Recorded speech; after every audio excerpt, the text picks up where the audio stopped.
Hare Krishna, everybody. Good morning. Thanks for coming. Thanks for allowing me to speak. My name is Acharya Das. Except for weight, I don't really know anyone here, but no one here knows me, maybe just as well. Okay. Om Namo Bhagavate Vasudevaya. Om Namo Bhagavate Vasudevaya. Om Namo Bhagavate Vasudevaya.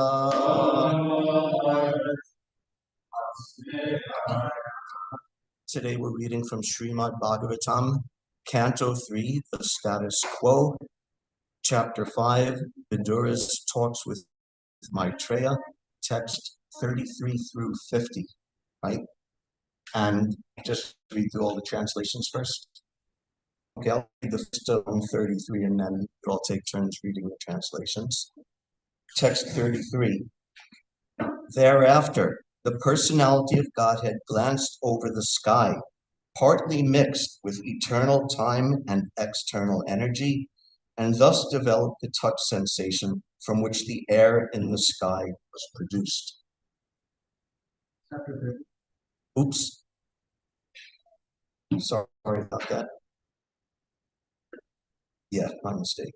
But it is 33, right? Okay, sorry about that. One more try. Then the Lord, playing like an elephant, suspended the earth on the edge of his curved white tusks.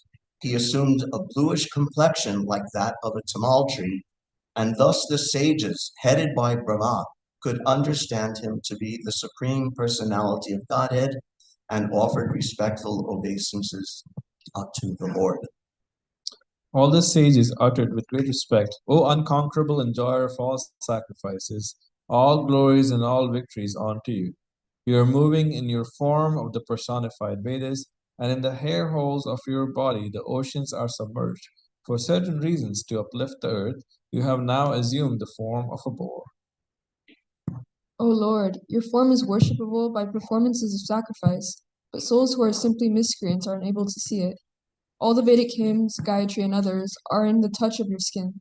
In your bodily hairs is the kusha grass, in your eyes is the clarified butter, and in your forelegs are the 4 kinds of fruitive activities.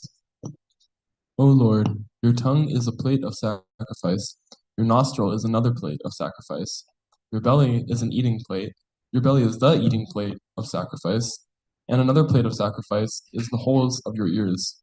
Your mouth is the Brahma plate of sacrifice, your throat is the plate of sacrifice known as Soma, and whatever you chew is known as Agnihotra. Moreover, O Lord, the repetition of your appearance is the desire for all kinds of initiation. Your neck is the place for 3 desires, and your tusks are the result of initiation and the end of all desires. Your tongue is the prior activities of initiation. Your head is the fire with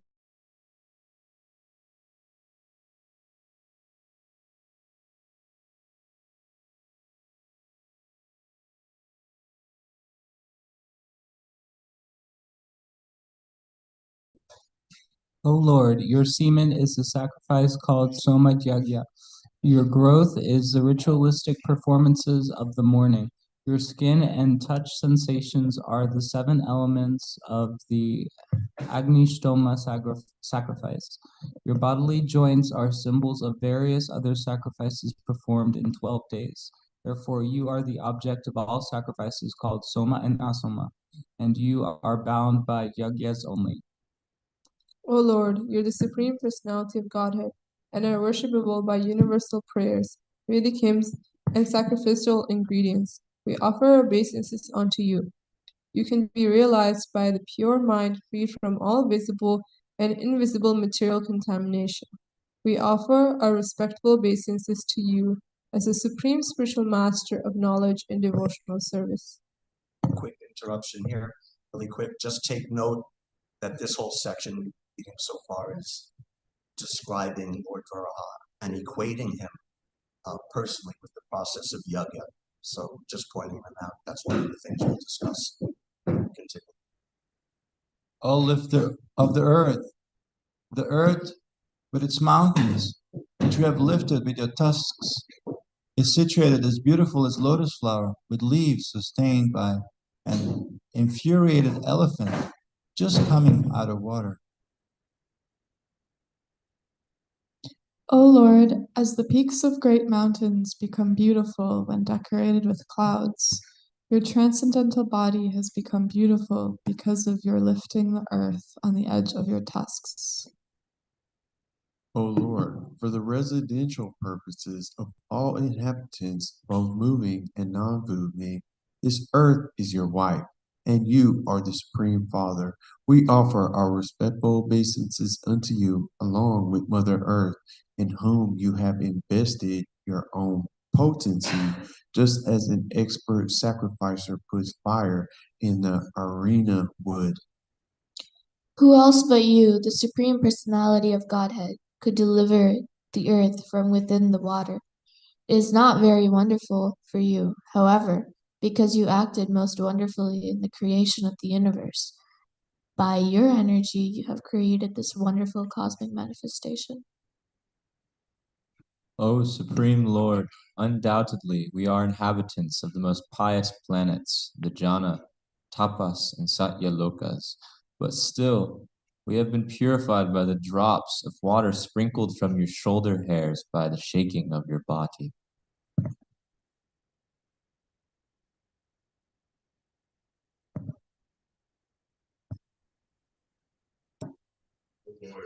There is no limit to your wonderful activities. Anyone who desires to know the limit of your activities is certainly nonsensical. Everyone in this world is conditioned by the powerful mystic potencies. Please bestow your causeless mercy upon these conditioned souls.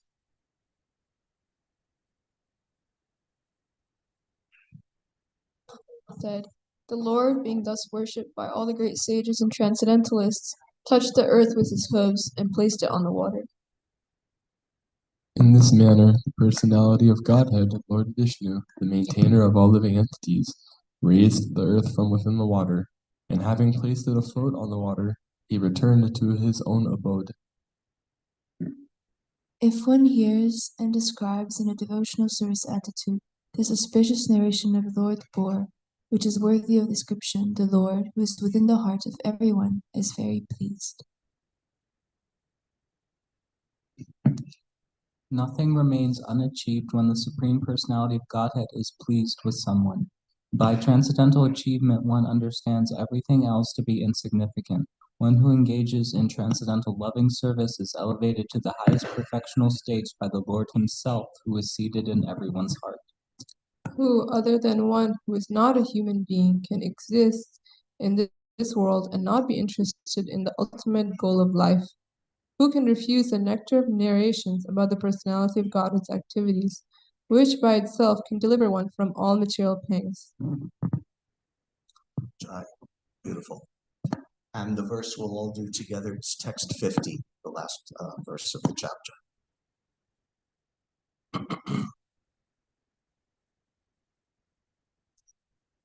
Ko namaloke purushartha saravit.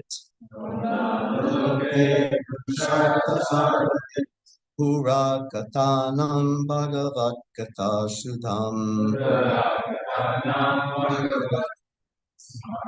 Apiya karnanjali bir bhavapaham. Aho virajeta vinanaritaram.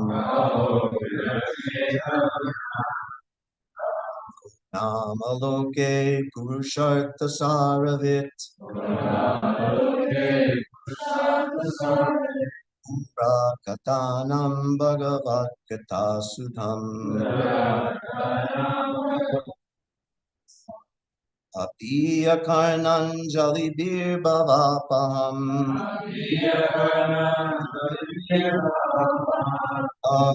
Virajeta vinanataram. Everyone can chant.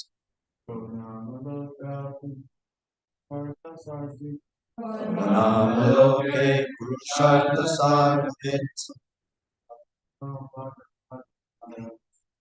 Purakatanam Bhagavad-gita-sunam.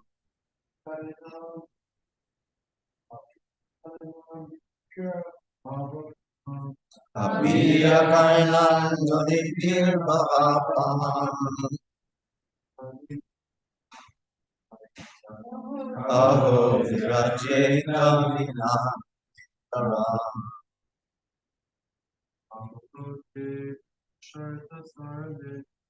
Namaloke Purushartha Saravit. Purakatanam Bhagavad-gita-sunam.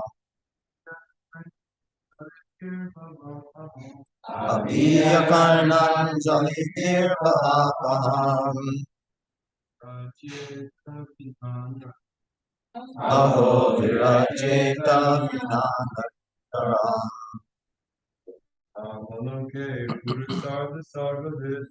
Namaloke Purushartha Saravit.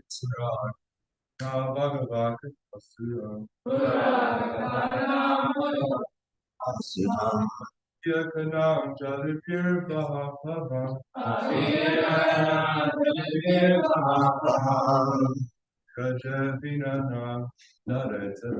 Aho virajeta vinataram.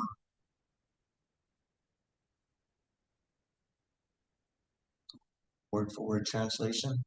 We read that all together. Is that Ka-u, Nama, indeed, Loke, in the world, Purusha Artha, goal of life, Sarvit, one who knows the essence of, Purakatanam, or past histories, Bhagavat, regarding the personality of Godhead, Katasudham, the nectar of the narrations about the personality of Godhead, Apiya, by drinking, Karna Anjali, by oral perception, Bhava, that which kills all material pangs, Aho, alas, Virajeta, couldn't refuse, Vina, except, Dharam, other than the human being. Translation. Who, other than one who is not a human being, can exist in this world and not be interested in the ultimate goal of life? Who can refuse the nectar of narrations about the personality of God's activities, which by itself can deliver one from all material pangs? Purport by His Divine Grace Srila Prabhupada. The narration of the activities of the personality of Godhead is like a constant flow of nectar.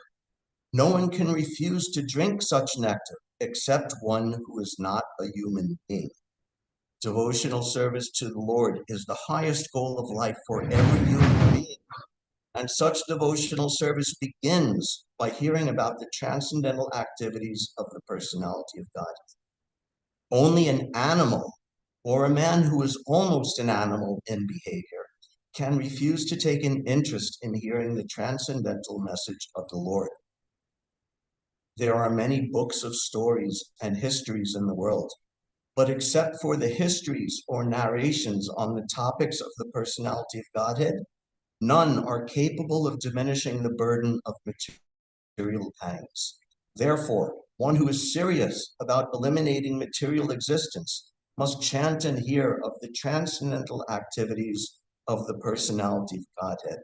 Otherwise, one must be compared to the non-humans. Thus end the Bhaktivedanta purports of the third canto's 13th chapter of the Srimad Bhagavatam entitled, The Appearance of Lord Varaha. Namo Vishnu Padaya Krishna Prasthaya Srimati Bhaktivedanta Swami Namane Namaste Saraswati Devi Bhagavati Charani Shesha Shanivadi Paschataya Shantani. Very beautiful section here about Lord Varaha. And especially this last verse struck me. Also, 2 verses before is what is called the Shruti Pal, or the verse that describes what fruit, what result do you get from hearing a certain narration. Here it says, if one hears, then the result is that the Lord is pleased. So I'll just recount a very quick story. When I was just getting interested in Krishna consciousness and I started reading, I got a bunch of books, Lilamrita, Bhagavad Gita, Nectar of Devotion, and the first canto of Srimad Bhagavatam. And I was reading it while I was away at school. And some of you will remember in the beginning of Bhagavatam, the third chapter is Lord Krishna is the source of all incarnations. And at the end of this long list of, remember, I was not a devotee, I was just sort of reading, getting into it. And after this long list of all the incarnations of the Lord, beginning from the Purusha avatars up to Krishna and Kalki and everything. And at the end, there's another Shruti Pal verse. Do I have it down here? Yes, 1:3:19. After that list of incarnations, it says, Janmaguyam Bhagavato Ya Etat Prayato Nara Sayam Pratar Grinam Bhaktya Dukkha Grama Duchite. Whoever carefully recites the mysterious appearance of the Lord with devotion in the morning and in the evening gets relief from all miseries of life.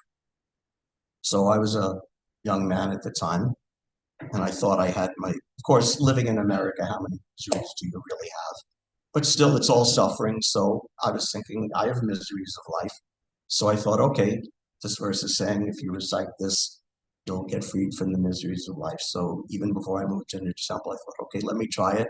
So every day I used to read that chapter about the appearances of the Lord. And whether it worked or not is still a work in progress, but I at least had a little faith that that process would work. So here today, we continue hearing about the pastimes of the Lord, specifically Lord Varaha, the very amazing pastimes of Varaha. Now, Varaha is avatar. He descends, he's Krishna himself, but he descends from the spiritual world for a particular purpose, to perform a particular pastime. Therefore, he's known as Leela avatar, an avatar for the sake of performing some pastime. So he is an avatar, and Krishna is avatari, the source of all incarnations. The central verse, Paribhas Sutra, or the verse of Bhagavatam that by which the entire Bhagavatam itself has to be understood, is Ete Chamsa Kalapum Sam Krishnastu Bhagavan Swayam. That all of these incarnations, unlimited incarnations like the waves in the ocean, countless are coming. But Krishna is the source of all those incarnations. He's avatari, and all the others are avatars. This doesn't minimize the appearance of the avatars. We don't say, oh, he's only an avatar and he's not Krishna. No, we understand that this is Krishna himself coming in this way, and therefore we understand Varaha like this, and we worship and appreciate the beautiful and amazing appearance of Varaha like this. And one important thing in understanding Varaha is that in today's verses, and in many verses, not just in the Bhagavatam, but in other Puranas also, Lord Varaha is associated with this process of yajna. Yajna means sacrifice. Since no one here knows me, another story that I've shared a million times before was my very first day in the living in the temple. And a devotee said, oh, I've got some work for you to do. So I went out with another devotee, Raghunath Das, who has since passed away. Really nice devotee, an early sort of friend and mentor. We had to throw out some junk from the temple. So there were like old stoves and broken old refrigerators and stuff like that. So it was in this big box truck the temple would have in Long Island. Drove it out to the dump, and it was a hot day. It was springtime, but it was a hot day. So we're pushing all this heavy stuff out of the truck. Really exhausting, and we're all sweating and working hard. And I'm a skinny little runt, but he was like he was a muscular guy. So we're doing that, and after we're done, we're sitting there, and he goes, boy, that was a jugya. And I said, jugya, what's that?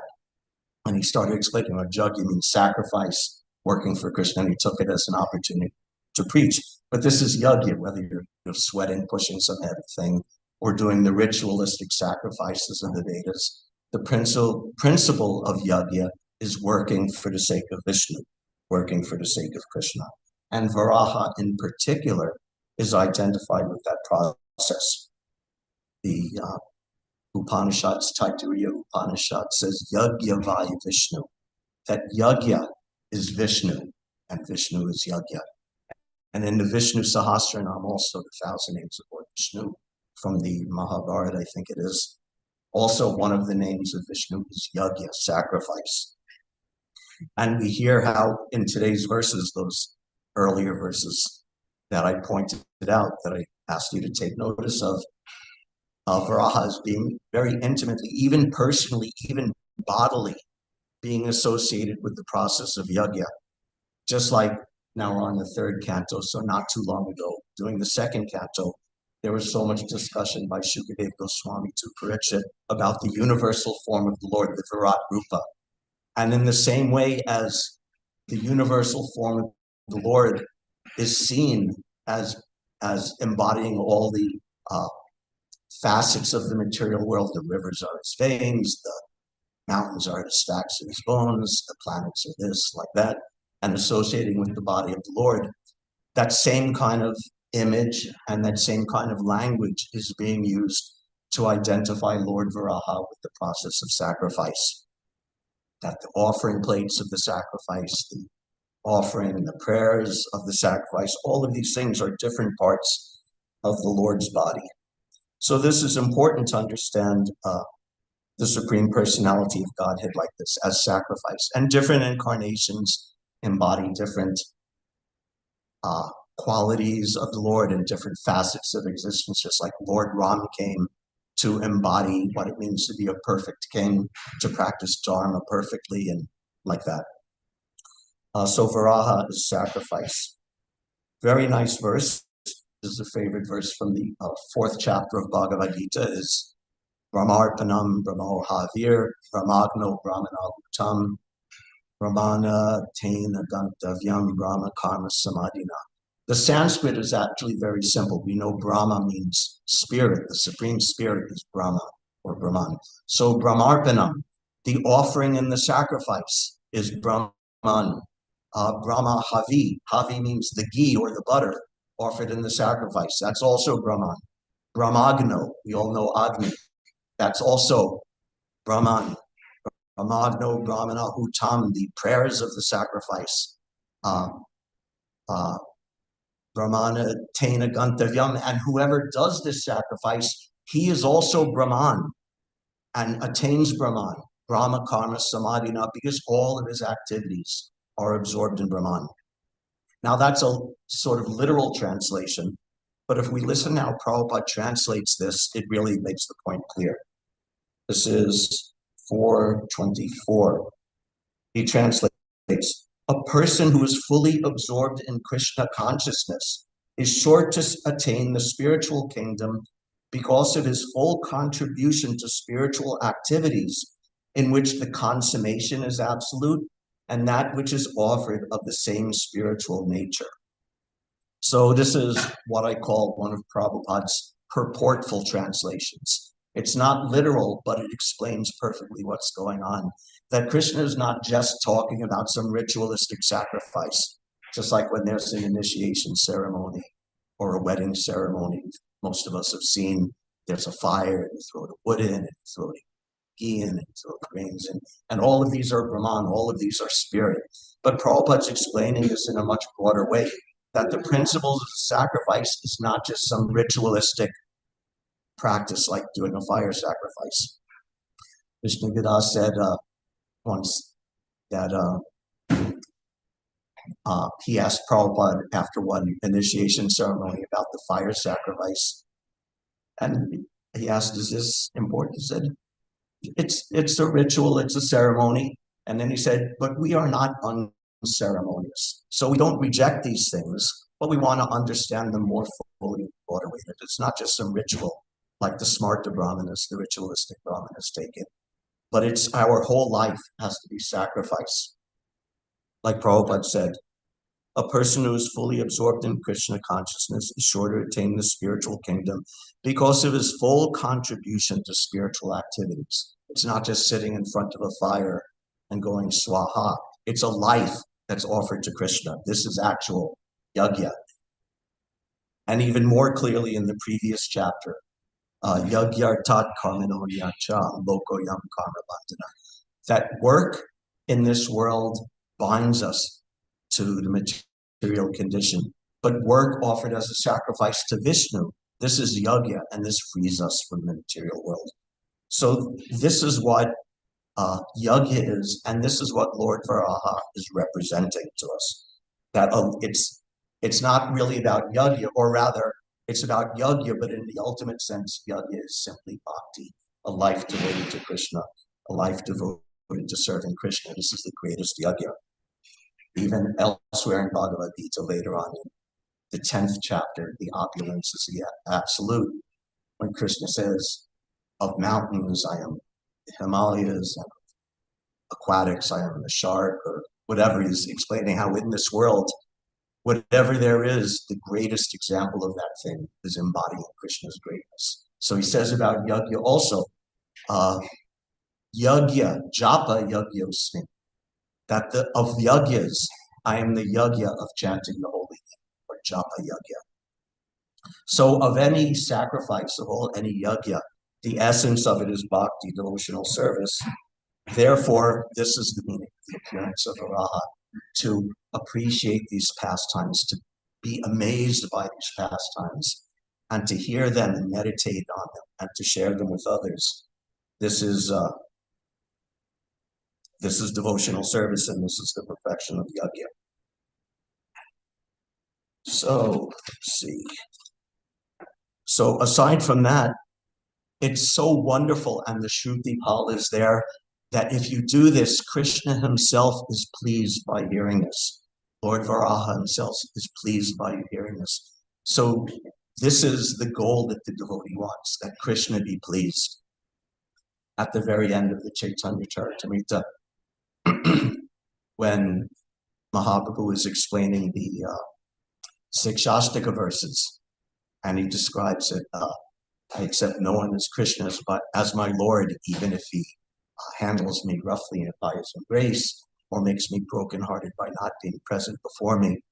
And in the commentary, in the purport, Prabhupada quotes Srila Bhakti Siddhanta, and he said that a devotee has no way of perceiving happiness except by seeing whether Krishna is pleased. This is the standard of happiness of a devotee.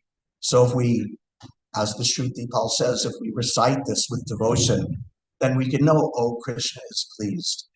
And if Krishna is pleased, we're pleased. We're pleased because we love, or we're aspiring to love Krishna. And if you love someone, you're happy when they're happy. And not only that, but constitutionally,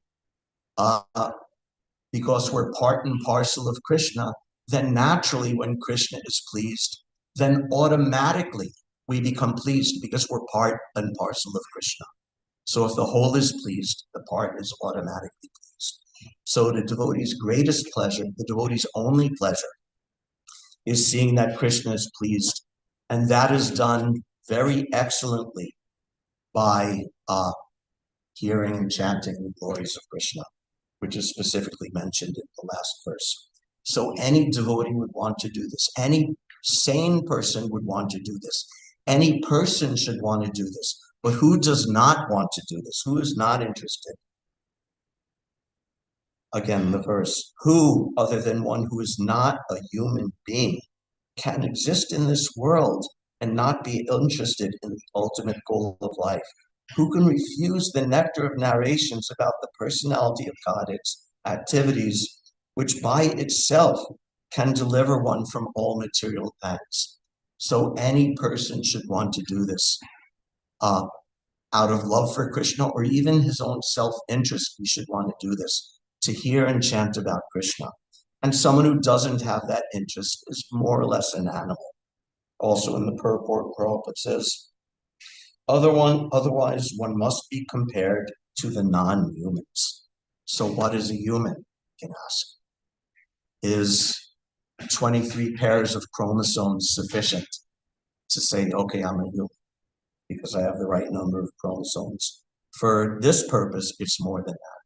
Prabhupada would often quote from Hitopadesh that Ahara Nidra Bhayamaitunam Cha Samanyameta Pashubir Narana, that all living beings engage in Ahara, Nidra, Bhaya, Maituna, eating, sleeping, defending or fearing, and mating. And humans do it, and animals do it. Samanyameta Pashubir Narana. In that sense, exactly the same. Animals and humans, what's the difference? Prabhupada would sometimes say humorously that the dog is running in the street on 4 legs and you're running in the street on 4 tires. What's the difference?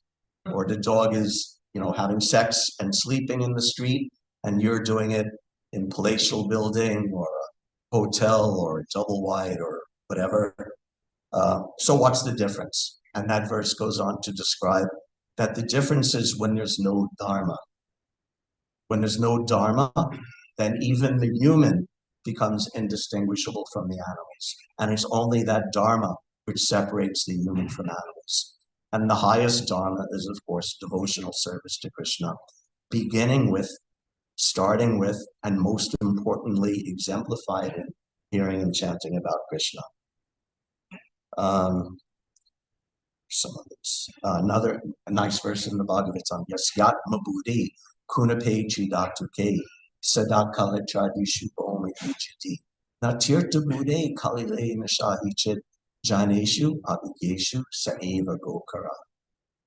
You're a person, a human, so-called, but yasyat mabude kunape chidatuke. We have this body made of mucus, bile, and air. Or you could analyze it differently, this body made of blood, bones, skin, tissues, and organ systems. Or you could analyze it, this body made of carbon, oxygen, hydrogen, nitrogen, sulfur, a little of this and that. And if you think, this is me,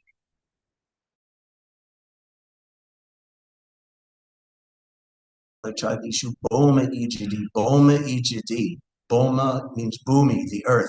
And Ijidi means worshipable. It means if you think, oh, I'm American, so America is worshipable because I was born here. Or I'm Indian, so India is worshipable. Or whatever country. So if you think, Boma, the land you were born in, the earth, that, gross earth is worshipable. Or if you worship some form made of earth, some concocted form of a demigod or some imagined form, or you worship money or buildings or wealth, all of these are transformations of earth. So if you worship that, that's another quality. And natir tugude shalide nakar ichit janeshu abigeshu. That if you think that going on pilgrimage, going on sacrifice just means you go someplace and you bathe in the river, business finished. If you think and you go there and you bathe in the river and go away, but you don't hear Krishna Katha from the saintly persons at those places of pilgrimage, then such a person, Saeva Gokara, no better than a cow or an ass. Again, a person who neglects these spiritual imperatives, and especially the bhakti imperatives, is in one sense not human. Or great verse also is Nivrita Tarsher Upagiyamanat Bhavoshadat Chochamano Viramat Kautama Shloka Gunanupadat Pumandira Jetavina Pashuvnat. That is Nivrita Tarsher. Tarsher or Trishna means thirst. Everyone has some thirst. Even it wasn't when I was young, but now this is an expression that if you say someone's thirsty, right, it means they're very lusty. This is expression now. So Bhagavatam had this idea 5,000 years ago. And those who are nivrita tarsher, if you give up that material thirstiness, upagiyamanat bhavoshadat chochamanobirama, and you simply engage yourself in hearing in the parampara system coming down from Krishna through the chain of spiritual masters, through authorized persons like Srila Prabhupada's Bhagavatam. And you hear these pastimes, this is the right medicine for curing the material condition. of sufferings of material life, just like I was thinking so many years ago in my ignorance, but hearing from Bhagavatam, oh, if you recite these pastimes, then your material miseries will end. So this is actually what happens. Hearing will avoshadachota. Oshadi means the healing herb or the medicine, which will cure your material condition. Ka uttama shloka gunanuvadat. All of the gunanuvadat, all of the qualities and pastimes and nature of the Supreme Lord, whose uttama shloka described by these beautiful verses of the Bhagavatam and the beautiful words of the great devotees. So who would not want to do this? What person would avoid this?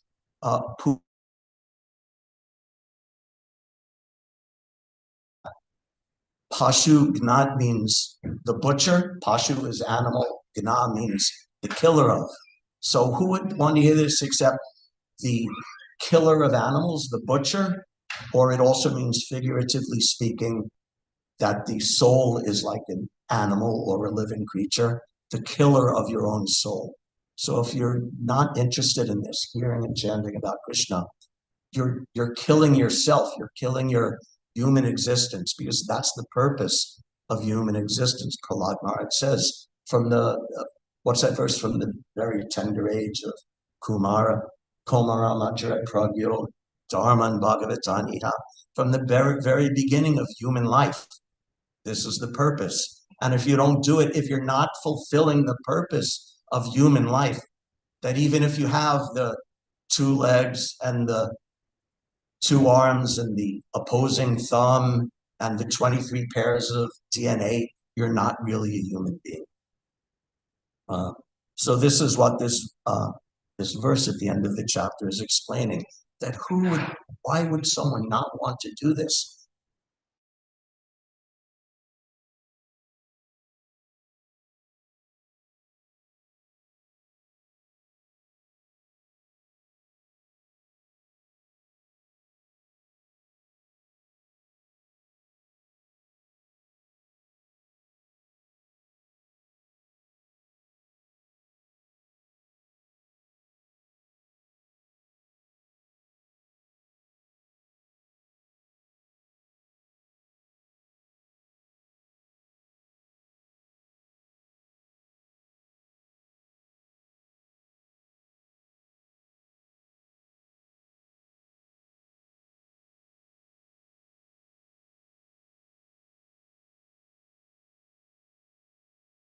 In devotional service, and that's done by this process of hearing and chanting. This is very nice in the verse, in text 50, yes. Apiya karnanjali beer bhavapaham. Apiya means to drink, literally it means drinking. And karnanjali, karna means ear. And anjali, this is anjali. When you do pranams, you put your palms together, this is anjali. Or just like at a fire sacrifice or they do pushpanjali. You take the flowers, you offer. So this anjali means submitting, offering, making an offering. This is anjali. So instead of pushpanjali, offering flowers, apiya karnanjali, that your ears, you're joining your palms to make the respect. So now the Bhagavatam is saying you use your ears to pay respects to these pastimes of the Lord, hearing them from the Bhagavatam, hearing them from the devotees like Shukadev, like Maitreya, and bhavapaham. And the result is that bhava, this material existence, becomes negated and you become liberated. So drinking, and I love this very much, drinking through the ears. And this is an example that's used often. One other nice verse, favorite verse of mine, this is a prayer by Kavi Karnapur. Kavi Karnapur, I forget who his father was it Shivananda Sen? I'm not sure. But even when he was a little baby, when he was an infant crawling on the ground, he crawled up to Mahaprabhu and started sucking on his toe. So what kind of amazing person is this Kavi Karnapur? And when he was 7 years old, his father brought him before Mahaprabhu. and said, Kavi Karnapur, or he actually, I forget his name. He didn't have that name at that time, his birth name. He said, what is it? You're not speaking. You're not saying anything. Why don't you say something? And then the boy, 7 years old, spoke this verse. Shravaso kuvalayam akshnaranjanam uraso mahendramani dam vrindavana ramani nam akilam harya jayati. And after he spoke that verse, then he became known as Kavi. Kavi, because means great poet.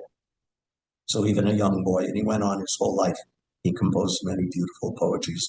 But this verse in particular, Shravaso Kuvalayam, Lord Sri Krishna is just like a bluish lotus flower for the ears. Akshnor Anjanam, he is ointment for the eyes. Anjanam means ointment, or like this kajal that Indian ladies wear, the mascara, the homemade mascara. He is ointment for the eyes. Uraso Mahendra Manidam. He is a necklace of Indranila gems, of bluish gems for the chest. Vrindavana Ramaninam Manjanam, and all ornaments and all decorations for all the Gopi girls of Vrindavan. Akilam Harir Jayati, all glories to Lord Hari. So this is poetry. Poetry means maybe besides the literal understanding, there's another understanding. So what does it mean? Krishna is the blue lotus on the ears of the gopis. The gopis would do that, decorate their hair and put a flower behind their ears like that. So a blue lotus for the ears means figuratively that blue lotus is Krishna, that the gopis, the devotees, are always hearing Krishna through their ears, always drinking Krishna Katha through their ears. He is the blackish ointment for their eyes. What does that mean? That the blackish ointment is Krishna, that with Krishna with our eyes, we always want to be seeing Krishna. We only want to see Krishna. And when we see this world, this material world, we see it as Krishna's energy. And we see it as meant to be engaged in Krishna's service. One time a devotee was on a morning, Prabhupada was on a morning walk with some devotees. And the devotee asked, trying to understand, maybe in a speculative way, he asked Prabhupada, what does it mean? How do we see Krishna everywhere? And they were walking by a wall, and the devotee said, does it mean that if we look at that wall, we see one Krishna on each brick, or is Krishna standing on the wall or in front of the wall? Or what does it mean? How do we see Krishna everywhere? And Prabhupada explained, it's just like when a mother sees the shoes of her little child. When she sees the shoes of her little child, she doesn't see a shoe, she actually sees her child. And why is that? How is that? Because when the mother sees the shoes of the child, there's two factors. One is jnana, or knowledge. She understands, she has the understanding, this shoe belongs to my child. And the other factor is love, because she loves her child. When she sees the shoe that belongs to her child, she sees her child, because that love takes the theoretical link of jnana and makes it real so that she actually sees her child. So this is how a devotee sees Krishna in this world. Anjanam Akshanor, that Krishna is the blackish kajal on the eyes of the gopis, and Oraso Mahendra Manidam, the bluish jewel, the bluish sapphire is the bluish gem, is that right? What's the green? Emerald, yeah, emerald is green and sapphire is blue. So Krishna is the bluish sapphire on the chest of the gopis. What does that mean? The bluish sapphire on the chest of the gopis. It means that Krishna is always in their heart.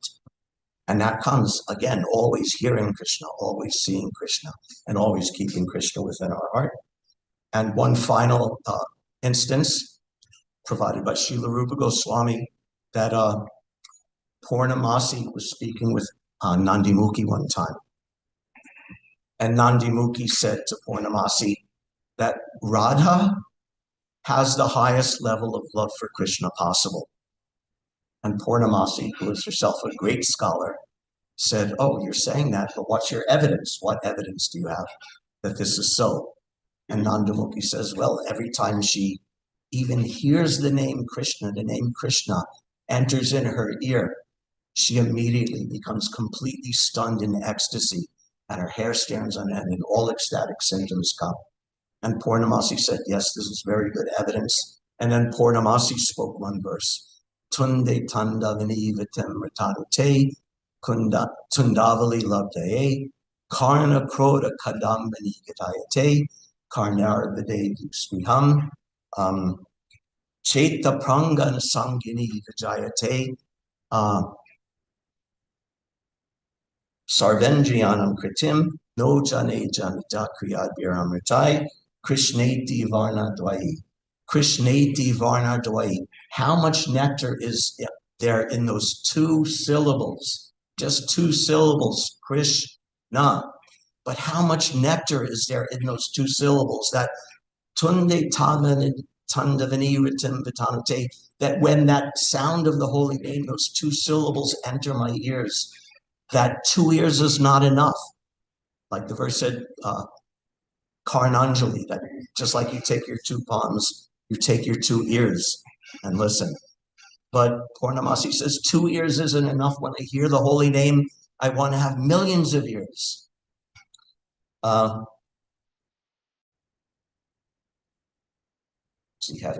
when I chant the holy name, I only have 1 tongue. Oh, curses on me. Why do I only have 1 tongue? If I had 1,000,000 tongues, then perhaps I could chant the holy name. And when the holy name entering through the ear holes and coming from the tongue, chanting, enters into the courtyard of the heart, all of the dull material senses become completely stunned. In other words, your material desires, your material existence, all becomes nullified by that process. No jane janitya. Janita Kiyadbir Amartai. I can't tell how much ecstasy, how much nectar there is in these 2 syllables. So we're not on that stage, or may not be. I can't speak for anyone else. I'm not on that stage. But if we hear that, we can think, oh. And if we hear this, and we hear, oh, like from the Shruti Pal today, Krishna is pleased, or like I heard many years ago, that, oh, your material suffering will be reduced by hearing, then at least we could have the faith. Yes, let me do this. Let me chant the holy name. Let me read Srimad Bhagavatam. Then all of this will come. This cessation of material desires will come. Love for Krishna will come. Everything will come from that simple process, hearing and chanting. Another time, Prabhupada said that time will come when, I think he was earlier saying, 16 rounds, after chant 16 rounds. So long. And sometimes we chant. One devotee in the class, he was imitating that of someone finishing their 16 rounds. Hare Krishna, Krishna Krishna, Hare Hare, Hare Rama, Ram Rama, Hare Hare. 16 rounds done. But Prabhupada said the time will come, if you progress properly, when you'll think, 16 rounds, why 16 rounds? Let me chant 1,600 rounds, 16 million rounds. So that's, for someone like me, that's so far off. But again, if we hear about it, if we develop faith in it, and if we start practicing at the stage of sadhana, and sadhana leads to, sadhya leads to perfection. Hare Krishna, thank you very much, everybody. All glories to Srila Prabhupada. If there's any questions or comments or discussion, do now. Yes, sir. Thank you. My question, what's the difference between tapasya and sacrifice? Are they related? They're related. Yes, they are related, but specifically tapasya means undergoing some austerities. Just like we've also been hearing about Lord Brahma, that was also not too far back in the Bhagavatam, I think. Lord Brahma hearing tapas, so do some austerities, some meditation. Externally, it includes things like fasting and going in the cold waters of the river in the winter up to your neck and surrounding yourself by a ring of fire in the summer, but undergoing some austerity, some tapasya. This is tapasya. And yagya, sacrifice, specifically means, in a ritualistic sense, undergoing some procedure where you're making a specific offering to ideally the Supreme Personality of Godhead or demigod or whoever you're worshiping. So they're related. Both of them involved sacrificing something for the sake of attaining something else. So they're related, they're similar, but those are the different ideas of what they are. Is that all right? And both of them are supposed to be for the sake of Krishna. The yagyas are for the sake of pleasing Krishna, and tapasya also. Aradito yadi haris tapasya tatakim, naradito yadi haris tapasya tatakim. If you're doing tapasya, but you're not doing it for the sake of pleasing Krishna, then what's the use of your tapasya? And if you're actually trying to please Krishna, then what's the use of doing any additional tapasya? So in all cases, it's for the pleasure of Krishna, but they are how they're categorized. Anything else? Question or discussion? Okay. Thank you very much, everybody, for your very kind attention. All glories to Srila Prabhupada.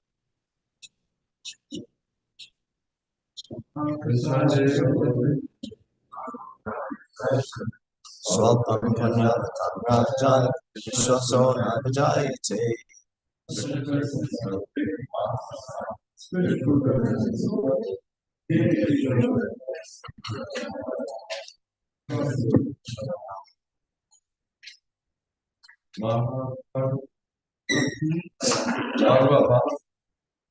Which one?